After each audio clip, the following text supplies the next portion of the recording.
Importance रखती है, और ये जो पर्चा है, ये जो पेपर है, उसकी बदौलत आपको अच्छी जगह पे नौकरी मिल सकती है। और डिग्री के साथ साथ जो है एक्सपीरियंस कितना मैटर करता है। और जो बच्चे जो है जिनके पास डिग्री नहीं है मगर वो अच्छी जगह पे बैठे हुए हैं और वो कुछ हुनर सीख के काम कर रहे हैं, तो उनको क्या डिग्री लैक करती है, उनकी परफॉर्मेंस पे लैक करती है, उनकी इंडिविजुअलिटी पे लैक करती है, उनकी स्किल के ऊपर लैक करती है। तो आज हम मवाजना करेंगे डिग्री वर्सेस हुनर का।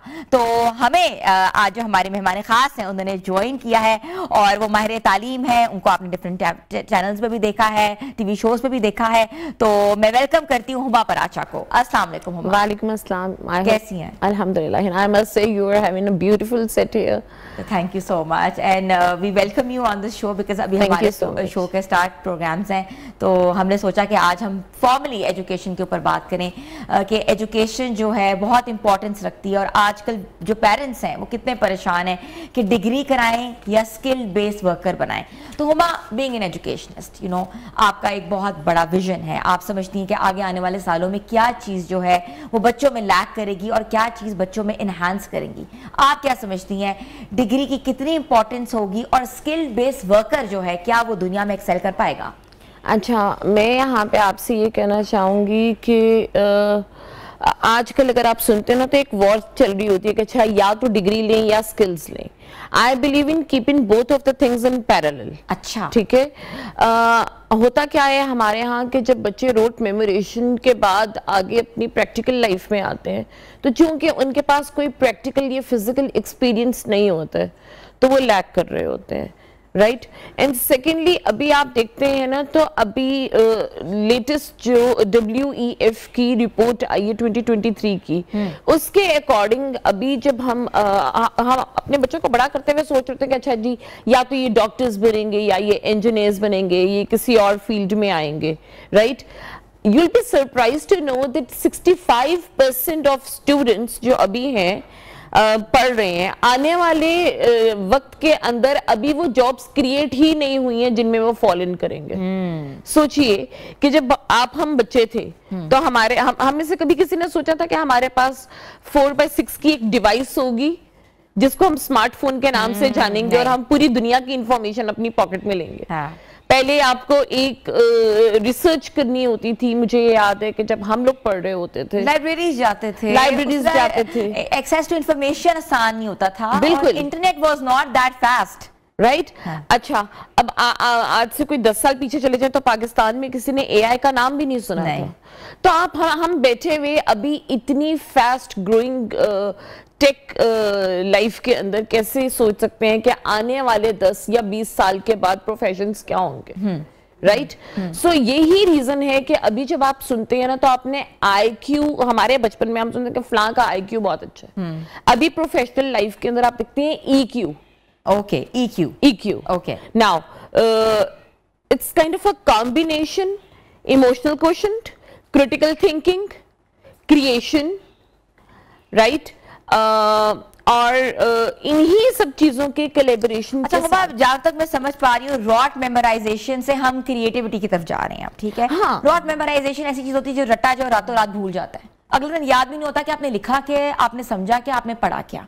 सिर्फ होता है एक सवाल का जवाब लिखना और आपको फुल मार्क्स मिल जाने। देखिए चीजें बदल रही है, प्रोजेक्ट बेस्ड लर्निंग पे आ रहे हैं लोग, बहुत ज्यादा आ रहे हैं। मैं एक चीज बताऊं, देखिए अभी एक अल्हम्दुलिल्लाह पाकिस्तान में एक शिफ्ट स्टार्ट हो गया है, ठीक है, cramming, a switch from cramming to creativity, ठीक है, ठीक है, राइट। हाँ। अब जब बच्चा क्रिएशन करेगा तो ऑटोमेटिकली वो अपने क्रिटिकल थिंकिंग को फंक्शन में लेके आएगा, उसकी कॉग्निटिव लर्निंग होगी, right, learning from practical hands on learning और प्रोजेक्ट्स। बिल्कुल बिल्कुल ठीक हो गया।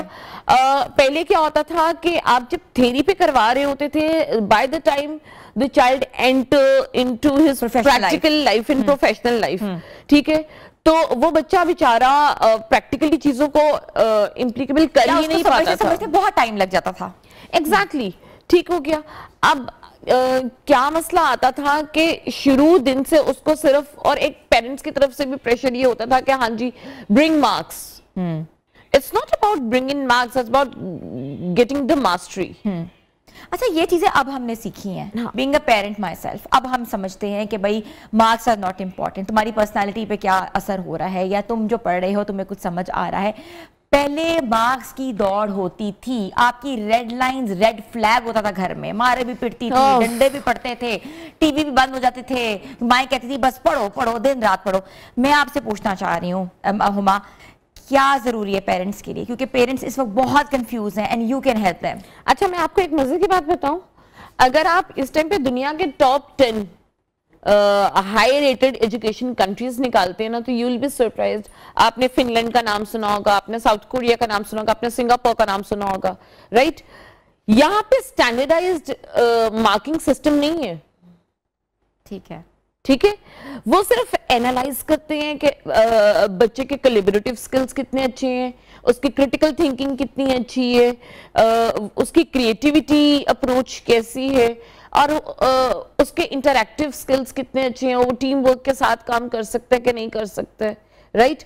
जब आप ये हेल्दी इन्वायरमेंट क्रिएट करते हैं ना, तो आप you given a nice environment for a child to foster and work creatively, right? आप किसी भी सिस्टम में जाएं, उनकी दौड़ इस चीज में नहीं कि हमारा बच्चा बेहतरीन ग्रेडर हो, उनकी दौड़ होती है कि एक बेहतरीन सिटीजन हो और एक अच्छा लर्नर हो। बिल्कुल ऐसा ही है। हुमा, बहुत से केसेस भी सामने आए हैं, इवन पाकिस्तान की बात करें, बहुत प्रेस्टीजियस यूनिवर्सिटी के स्टूडेंट्स ने भी सुसाइड की है क्यों ग्रेड्स नहीं अच्छे थे। घर में मुंह क्या दिखाएंगे, कितना बड़ा ये कहते हैं इमोशनल सोशल सेटबैक है। बहुत बड़े। मैं एक बात बताऊं आपको, आप सरप्राइज होंगी। अगेन मैं आपको स्टेटिस्टिक्स के साथ जवाब दूंगी कि 15 इयर्स की एज में आपका बच्चा जो एक मेंटल स्ट्रेस से गुजर रहा होता है, आप नोट कीजिएगा कि 15 वाली वो वाली लाइन है जहां पे आपका बच्चा स्टेप इन करता है ओ लेवल्स के अंदर, जी, राइट? सो वो बच्चा जो एक साइकोलॉजिकल और इमोशनल प्रेशर से गुजर रहा होता है 15 साल की एज तक, वो जिंदगी में बहुत कम चांसेस हैं सक्सेसफुल होगा। उसका रीजन ये है कि उस पे एक नंबर प्रेशर है, एक उस पे पीयर प्रेशर है।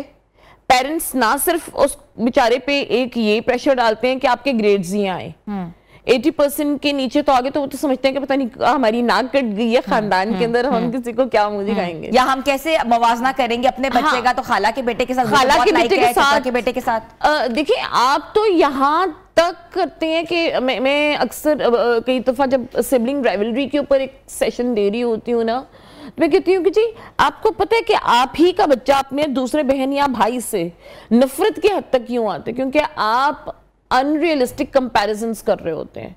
अगर एक बच्चा से साइंसेस में अच्छा है, हो सकता है दूसरा क्रिएटिविटी में अच्छा हो। Every child is born with the individuality.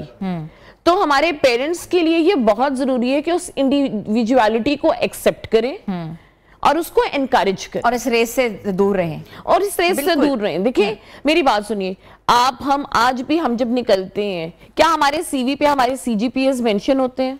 No, नहीं, बिल्कुल भी नहीं। राइट? अब तो कोई डिग्री देखता भी नहीं है, ठीक है। हाँ। अब क्या होता है कि देखिए, जब आपने अक्सर ये सुना होगा जी पाकिस्तान के अंदर अनएम्प्लॉयमेंट बहुत ज्यादा है। मैं डिफर करती हूँ इस स्टेटमेंट से कि जो बच्चा नॉलेज प्लस स्किल के साथ आ रहा है, उसके लिए जॉब्स की कमी नहीं है। हाँ। राइट? आप देखिए कि एक बिजनेसमैन है जिसने हायर करना है, जी, ठीक, उसको कोई मतलब नहीं है कि आपके ग्रेड्स क्या आ रहे हैं, उसको मतलब ये है कि आप उसकी कंपनी के लिए कितने बेनिफिशियल है। अब जब तक आप अपने उस पर्टेनिंग स्किल के अंदर जो उस कंपनी की जरूरत है उसमें एस नहीं करेंगे, वो आपको हायर नहीं करेगा। तो उसके लिए आप बिलो मीडियोकर भी होंगे, लेकिन अगर उसके काम में अच्छे होंगे तो वो आपको इंस्टेंटली हायर करेगा। सो इट्स लाइक नॉलेज भी चाहिए, स्किल्स भी चाहिए। तो जो बच्चे डिग्री करना चाह रहे हैं, स्किल बेस्ड डिग्रीज करना चाह रहे हैं, इंजीनियरिंग कर रहे हैं, मैकेट्रॉनिक्स कर रहे हैं, या नर्सिंग कर रहे हैं, प्लम्बिंग कर रहे हैं, और उसके साथ अगर वो समझते हैं कि डिग्री जो है वो उनको उस तरीके से एनहांस नहीं करेगी। इवन आपको पता है Huma, I want to tell you कि छोटे छोटे बच्चे एज ऑफ 12 to 16 आजकल कॉल सेंटर्स में काम करें, because they have a good linguistic, उनकी इंग्लिश बहुत अच्छी, उनका एक्सेंट बहुत अच्छा है, they are earning in dollars. तो क्या ये बुरी बात है? ये बिल्कुल भी बुरी बात नहीं है। देखिए, हमें ये चीज रियलाइज करने की बहुत शदीद जरूरत है कि जूं दुनिया इवॉल्व कर रही है, हमें इवॉल्व करना है। अब सोचिए कि अगर हम गैजेट्स पे करते हैं, हम आज कीपैड फोन लेके बैठेंगे तो हम इस दुनिया की रेस में नहीं चल सकते, राइट? बिल्कुल। इसी तरह से वर्क नॉर्म्स भी बदल रहे हैं। सो आपको ग्रो करना है। आज भी आप देखें, यही रीजन है पाकिस्तान की बाकी कंट्रीज के कंपैरिजन में पीछे रहने की वजह क्या है? क्योंकि हम चेंज एक्सेप्ट नहीं करते। हम आज भी उसी दकियानुसी सिस्टम में फंसे हुए हैं। अगर आप एक ब्रॉडर स्पेक्ट्रम से देखते हैं ना, तो अवेयरनेस आ रही है, बट कितने % है? सो उसके लिए हमें क्या करना चाहिए? हमें पेरेंटिंग सेशंस क्रिएट करना चाहिए। We need to, it's a high time we need to give the awareness to the parents, बिल्कुल, कि दुनिया कहाँ जा रही है और हम यहाँ पे करें और हमें क्या क्या चीजें फर्क करनी है। अच्छा हुमा, आप ये समझती हैं कि जो कैरिकुलम हमारे स्कूल से यूनिवर्सिटी से पढ़ाया जा रहा है वो ऑब्सोलीटेड है? देखिए, अगर तो आप आते हैं ना डोमेस्टिक या ट्रेडिशनल सिस्टम ऑफ एजुकेशन में, ठीक है, तो वहां पे बहुत ऑब्सोलीट चीजें चल रही हैं। जो हमारी नानी ने पढ़ी, दादी ने पढ़ी, अम्मी ने पढ़ी, वो हम मैं कल एक जगह पे बैठी हुई हंस के बोली, मैंने कहा जी मिस्टर चिप्स, एक वो चीज थी जो मेरी नानी ने पढ़ी, मेरी वालदा ने पढ़ी और मैंने भी पढ़ी। बिल्कुल, ठीक है।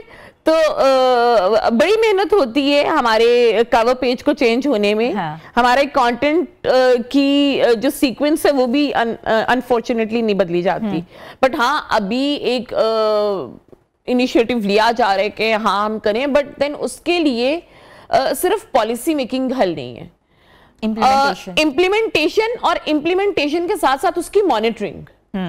कि आप कहते हैं कि हाँ जी हम एक्टिविटी बेस्ड या प्रोजेक्ट बेस्ड लर्निंग पे काम कर रहे हैं, हम एवीएड्स इम्प्लीमेंट करवा रहे हैं, तो क्या आपकी रिस्पॉन्सिबिलिटी यहाँ तक खत्म नहीं होती कि आपने एक इंस्टीट्यूशन को मल्टीमीडियाज दे दिए, स्मार्ट बोर्ड्स दे दिए, ठीक है, आपने उनको अप्रेंटिसेस दे दिए, राइट?